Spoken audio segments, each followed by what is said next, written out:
আপনি কখনো কি কাউকে এতটা ভালোবেসেছেন যার জন্য আপনাকে অনেক কাঁদতে হয়েছে? প্রতিটি ভুলের ক্ষমা আছে, কিন্তু বিশ্বাসঘাতকের কোনোদিন ক্ষমা হয় না। আজ আমিও ভালো থাকা শিখে গেছি, তবে অভিনয় করে। সম্পর্কটা ভাঙার পর কষ্ট দুজনেরই হয়। পার্থক্য শুধু এটাই, কারো আগে আর কারো পরে। সময় খারাপ হওয়াটা আল্লাহর নেয়ামত। এতে মানুষ চেনা যায় কে আপন আর কে পর। যতটা সুন্দর করে লেখা যায় ভালোবাসার কথা, ততটা সুন্দর করে হয় না ভালোবাসা। ভালোবাসার কথা প্রকাশ করা সহজ, কিন্তু প্রমাণ করা কঠিন। আপনার ভালোবাসা তখনই সার্থক হবে যখন আপনি রূপবতী মেয়ে নয়, বরং গুণবতী মেয়ের সাথে সম্পর্কে জড়াবেন।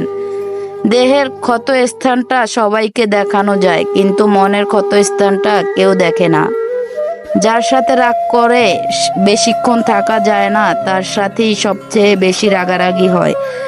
একদিকে চোখ থেকে জল পড়ে, অন্যদিকে সবার সাথে হাসি মুখে কথা বলার কষ্ট কেউ বুঝে না। অনেক সুখে আছে, সবাই ভাবে সেই মানুষটা আসলে কি তাই।